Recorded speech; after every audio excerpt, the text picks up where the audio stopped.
તો દોસ્તો આજે અમે પહોંચ્યા હતા શીતળા માતાજીનું મંદિર જે કાલાવડમાં આવેલું છે, જામનગર જિલ્લો, તાલુકો કાલાવડ. અને જુઓ આ દેશી બાંધકામ બધું કરેલું છે. આ જૂનું પ્રાચીન મંદિર છે.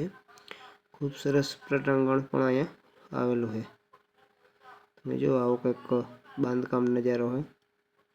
આગળ વધતા તમને આ બધા સુરપુરા દાદાની ખાંભીઓ પણ અહીં જોવા મળશે. ત્યાંથી આગળ આવીએ, આ શીતળા માતાજીનું પ્રાચીન મંદિર છે. તેના દર્શન કરીને આગળ મહાદેવના દર્શન કર્યા. ત્યાં નજીક જ હતું મંદિર.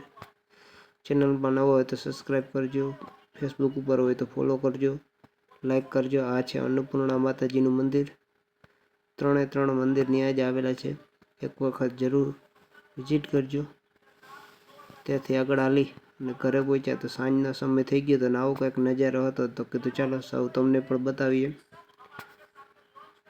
તો વિડીયો સારો લાગ્યો હોય તો એક લાઈક કરજો અને કેવો લાગ્યો વિડીયો કોમેન્ટમાં જરૂર બતાવજો. મળીએ આવતા નવા વિડીયોમાં. ચેનલને સબસ્ક્રાઈબ કરજો, ફેસબુકમાં ફોલો કરજો.